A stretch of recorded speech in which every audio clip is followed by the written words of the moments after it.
ఇక Trump tariff నిర్ణయంతో aqua రంగం కుదేలవుతుందని ఆనంద గ్రూప్ అధినేత రుద్రరాజు విశ్వనాథరాజు ఆవేదన వ్యక్తం చేశారు. ఆక్వా రంగంలో దేశం మొత్తం మీద ప్రత్యక్షంగా పరోక్షంగా సుమారు 2 కోట్ల మందికి పైగా ఆధారపడి జీవిస్తున్నారని, ఈ రంగాన్ని ఎన్డీఏ ప్రభుత్వం ఆదుకోవాలని కోరారు. సంక్షోభంలో చిక్కుకున్న ఆక్వా రంగాన్ని ప్రభుత్వం వెంటనే ఆదుకోవాలని, ఆక్వా రైతులతో పాటు హెచ్చరికలు కూడా సబ్సిడీలు వర్తింప చేయాలని డిమాండ్ చేస్తున్న ఆనంద గ్రూప్ అధినేత రుద్రరాజ్ విశ్వనాథ్తో మా పశ్చిమ గోదావరి జిల్లా special correspondent Hanumantharao face to face. Andhra Pradesh aqua రంగానికి ఒక మణిహారం లాంటిది. అందులోనూ భీమవరం ఒక హబ్ లాగా మనకి ఈ భీమవరం నుంచే అనేక దేశాలకు ఎక్స్పోర్టింగ్, విదేశాలకు ఎక్స్పోర్ట్ అవుతుంది. మనకి విదేశీ మారక ద్రవ్యం కూడా వేల కోట్లలో జరుగుతుంది. ఈ భీమవరంలో మనకి ఆక్వా రంగంలో ఒక అగ్రనేతగా, ఆనంద అధినేతగా ఈయన రుద్రరాజు విశ్వనాథరాజు గారు ఉన్నారు. ఆయనతో మన విషయాలు పంచుకుందాం, ఆక్వా రంగానికి సంబంధించిన విషయాలు. సార్ చెప్పండి, మనకి ఇప్పుడు మన ట్రంప్ తీసుకున్న నిర్ణయాలతో మనకి ఏ విధంగా నష్టం జరుగుతుంది, అది ఏ విధంగా సొల్యూషన్ ఉంటుంది సార్? ఈ రోజున భారతదేశంలో ఆక్వా రంగం చాలా అభివృద్ధి చెందింది. ఎందుకంటే సుమారు 40 సంవత్సరాలు అయిందండి.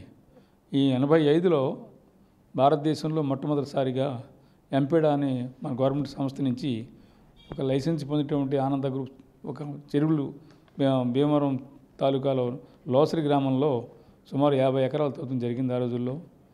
ఆ 88వ సంవత్సరంలో దీనికి ఎంపీడా చైర్మన్ గారు వచ్చి మా చెరువులు ఇనాగ్రేషన్ చేశారు. దానికి మినిస్టర్ గారు, స్టేట్ మినిస్టర్ గారు అందరి మంత్రులందరూ వచ్చారు. అది చూసి మొత్తం భారతదేశంలో ఉన్నటువంటి దేశంలో ఉన్నటువంటి అన్ని స్టేట్లో వచ్చి ఈ ఆక్వా రంగం ఎలా అభివృద్ధి చెందుతున్నది, ఎలా చేస్తున్నారని ఆ రోజుల్లో దాన్ని మరి అనేక పరిశోధనలు చేశారు. దాంట్లో ఆ రోజుల్లో మనం ఎంపీడా నుంచి భారతదేశానికి నుంచి ఎగుమతి అయ్యే వాల్యూ సుమారు 500 కోట్ల రూపాయలు. అంటే 85-86 సంవత్సరంలో ఆ రోజుల్లో ఎంపీడా చైర్మన్ చెప్పిన విధానం ప్రకారం 500 కోట్ల రూపాయలు ఎగుమతి అయ్యాయి. ఈ రోజున అంటే ఇప్పుడు 25 సంవత్సరాల్లో మనం లెక్కేసుకుంటే 60,000 కోట్ల రూపాయలు మన భారతదేశం నుంచి ఎగుమతి అవుతున్నాయి. అంత అభివృద్ధి చెందింది. కేవలం ఇది రైతాంగం బాగా వాళ్ళ యొక్క టెక్నాలజీ, అలాగే మన దేశ విజయాదేశాల నుంచి ఉంటే మనం టెక్నాలజీ ఇంప్రూవ్ చేసుకున్నామంటే బట్ హ్యాచరీస్ పెట్టాం. అప్పుడు ఆ రోజుల్లో 85-86లో హ్యాచరీసే లేవు. 88-89 సంవత్సరంలో వైశాఖపట్నంలో, ఒరిస్సాలోని 2 హ్యాచరీస్ కట్టడం గవర్నమెంట్ ఆఫ్ ఇండియా కట్టింది. దానివల్ల టెక్నాలజీ నెక్స్ట్ స్టేజ్కి వెళ్ళింది. అంటే సీడ్ అనేది ఎలా ఉంటుందో కూడా తెలియదు మన రైతులందరికీ కూడా. సీడ్ ఉత్పత్తి చేస్తాం గవర్నమెంట్ ఆఫ్ ఇండియా, ఈ ఎంపీడా, అలాగే టాస్ పార్క్, ఓస్ పార్క్ అని 2 సంస్థలు పెట్టడం జరిగింది. దాని ద్వారా రైతులందరికీ సీడ్ ఏర్పాటు చేయడం జరిగింది. దాని తర్వాత ప్రైవేట్ ఎంటర్ప్రెన్యూర్స్కి అందరికీ ఇచ్చేశారు. వాళ్ళు ఎంటర్ప్రెన్యూర్స్కి ఇవాళ సుమారు 350 హ్యాచరీస్ మన ఆంధ్రప్రదేశ్లో ఉన్నాయి. దేశం మొత్తం లెక్కేస్తే ఒక 400 హ్యాచరీస్ వరకు ఉంటాయి, కోస్టల్ అంతా లెక్కేసుకుంటే. అలాగే దీని మీద ఇవాళ అంటే ఫిషర్మెన్ కమ్యూనిటీ ఏమైనా ఉండి, అక్వాకల్చర్ ఫార్మర్స్ ఏమైనా ఉండి సుమారు 2 కోట్ల మంది దీని మీద మనం బతుకు జరుగుతున్నాయి. అనేక ఇబ్బందులు పడి ఈ 40 సంవత్సరాల్లో బయటపడ్డారు. సో ఈ రోజున ఏంటంటే అమెరికా మీద ఎక్కువ ఆధారపడిపోయాం. అంటే ఎగుమతి దేశం 70% అమెరికాకి మన ఎగుమతి అవుతున్నాయి. అందులో ఆంధ్రప్రదేశ్కి బాగా 90% ఎగుమతి అమెరికాకి వెళ్తున్నది. కాబట్టి ఇబ్బందులు ఉన్నాయి. కాబట్టి మనకి ఈ రోజున ట్రంప్ చేసినటువంటి కార్యక్రమాలు చాలా ఉన్నాయి. అంటే వాళ్ళ దేశంలో ఉద్యోగాలు లేవుని వాళ్ళు గొడవ, మనకేమో యాంటీ డంపింగ్ అని మొదట్లోనే ఆల్రెడీ గత 20 సంవత్సరాల నుంచి కూడా యాంటీ డంపింగ్ మనం కడుతున్నాం. 5% ఎలా చూసుకుంటే పోయారు. గత సంవత్సరం ఏమైంది, ఈ సంవత్సరం ఏమైందంటే 10% చేశారు దాన్ని. అంటే జనవరి 2025 సంవత్సరంలో 10% యాంటీ డంపింగ్ డ్యూటీ పెట్టారు. ఇప్పుడు మన ఈ ట్రంప్ గారు కొత్తగా ఆగస్ట్ సెప్టెంబర్లో పెట్టిన ట్యాక్స్ 25, మళ్ళీ ఆయిల్ ఇంపోర్ట్ చేసుకుంటున్నారు రష్యా అని చెప్పి ఇంకొక 25, 50% చేరడం వల్ల సుమారు 60% ట్యాక్స్కే పోతున్నది. ఎగుమతి 100 రూపాయలు మనం ఎగుమతి చేసే వాల్యూ లెక్కేసుకుంటే 60 రూపాయలు మనం ట్యాక్స్ కట్టి మనం దిగుమతి అక్కడ అమెరికాలో దిగుమతి చేసి అక్కడ ఉన్న ఇంపోర్టర్స్కి, కన్జ్యూమర్కి అమ్మాలి. చాలా ఇబ్బంది పడుతున్నారు. మనం దీన్ని సాయం చేయడానికి మన భారతదేశం, మన ప్రధానమంత్రిగా, అలాగే మన రాష్ట్ర ప్రభుత్వం చంద్రబాబు నాయుడు కృషి చేస్తున్నారు. దీనికి మనం చాలా సంస్థలు అంటే ఒక అక్వా ఫార్మరీ కాకుండా హ్యాచరీస్, అలాగే ఫీడ్ మిల్స్ చాలా ఎక్కువ మరి సుమారు 20 లక్షల టన్నులు ఫీడే మనం ఉత్పత్తి చేస్తున్నాం. దానిపైనే ఇంకా అలా అది కాకుండా మరి ఫీడ్ మిల్లే కాకుండా ప్రాసెసింగ్ యూనిట్లో కూడా సుమారు 20 లక్షల నుంచి 30 లక్షల మంది మరి రోజు డైలీ వర్క్ పనిచేస్తున్నారు.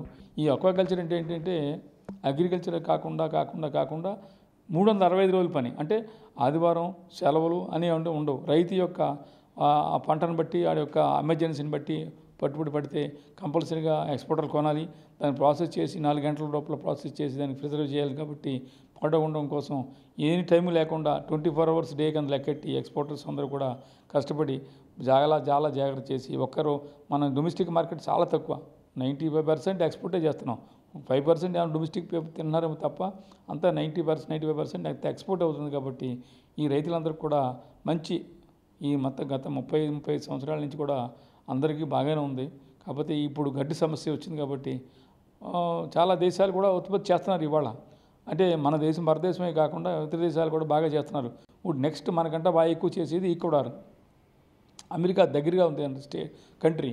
ఈక్వడారు సుమారు అంటే 15 లక్షల నుంచి 20 లక్షల టన్నులు పండిస్తున్నారు. మనం 10 లక్షల టన్నులే పండిస్తున్నాం. మన మీద రెట్టిన దాకా పండిస్తున్నారు. అమెరికాకి బాగా దగ్గర. అది దానివల్ల వాళ్ళు తక్కువ రేటుకి అమ్మేస్తున్నారు మనకంట. వాళ్ళకి యాంటీ డంపింగ్ డ్యూటీ లేదు. అది నాట్ అమెరికా స్టేట్ కంట్రీ అంటున్నారు. దానివల్ల మనం నష్టపోతున్నాం. సో ఈ 50% అనేది చాలా డేంజర్ అయిన విషయం. దాన్ని ప్రధానమంత్రి గారు, రాష్ట్ర ముఖ్యమంత్రి చంద్రబాబు నాయుడు గారు, అలాగే మన పవన్ కళ్యాణ్ గారు అందరూ ఏంటంటే శ్రద్ధ చేసి రైతులకి కొంచెం చేస్తే మన 1,00,000 కోట్లకి 2030కి 1,00,000 కోట్లు టార్గెట్గా మనం పెట్టుకుంటే కానీ ఈ ఉత్పత్తి చేయలేం. అది కాకుండా సోలార్ అనేది ఒక కొత్త యూనిట్ వచ్చింది. సోలార్ పెడుతున్నారు, అందరూ పెడతానుకున్నారు గ్రీన్ ఎనర్జీ కింద. ఆ గ్రీన్ ఎనర్జీ ఉంటే కూడా భారతదేశం నుంచి అమెరికా ఇతర యూరోప్ దేశాలు కొనడానికి ఎదురుకొస్తాయి. ఎందుకంటే గ్రీన్ ఎనర్జీ ప్రైసింగ్ చేశాం కాబట్టి ఒక డిక్లేర్ చేయాలి. Andhra Pradesh green energy processing units కింద డిక్లేర్ చేస్తే అంటే ఎంత యూనిట్లు ఎంత కరెంట్ కావాలో గవర్నమెంట్కి ప్రాసెసింగ్ యూనిట్కి అంత కరెంట్ ఇచ్చేస్తే బాగుండు. కానీ స్టేట్ గవర్నమెంట్ నిబంధనల ప్రకారం వాళ్ళు ఎంత ఎంబడి ఉంటే అంతే ఇవ్వమంటున్నారు. అంతకంటే ఎక్కువ యూనిట్లు పెడతానికి ఎక్స్ట్రా ఉన్న ఎక్స్పోర్టర్ రెడీగా ప్రాసెసింగ్ యూనిట్ వానర్స్ పెడతానికి ముందుకున్నా సరే మాకు ఇవ్వట్లేదు. ఎందుకంటే మీరు పెడితే మాకు కరెంట్ మా దగ్గర వాడలేదు కాబట్టి మాకు లాస్ వస్తుందని చెప్పి వాళ్ళు యూనిట్కి 10 రూపాయలు 12 రూపాయలు ఇవాళ ఛార్జ్ చేస్తున్నారు ఒక్క యూనిట్ ఖరీదు. సో అది చాలా ఎక్కువ. ఏ రాష్ట్రంలో లేదు. మహారాష్ట్రలో ₹2.80 ఉంది. అలాగే ఒరిస్సాలో ₹2 చిల్లర ఉంది. బెంగాల్లో ₹1.80 ఉంది. ఇవన్నీ ఏంటంటే ఇతర రాష్ట్రాల్లో పోల్చుకుంటే మనం చాలా ఇబ్బందులు పడుతున్నాం.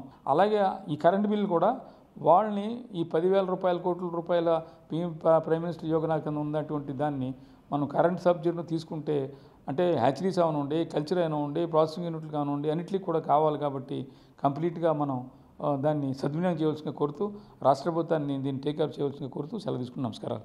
గవర్నమెంటు ఇంకా సపోర్ట్ చేస్తే ఆక్వా రంగాన్ని ఇంకా అభివృద్ధి చెంది 1,00,000 కోట్లకి టర్నోవర్కి చేరవచ్చు. దీన్ని కొంచెం దృష్టి పెట్టాలనేసి చంద్రబాబు నాయుడు గారిని, పవన్ కళ్యాణ్ గారిని కోరుతున్నారు. ఈ విధంగా చర్యలు తీసుకుంటే ముందు మన ఆక్వా రంగం ఇంకా అభివృద్ధి చెందే అవకాశాలు ఉన్నాయి. కెమెరామెన్ నవీన్తో హనుమంతరావు, వైకే టీవీ.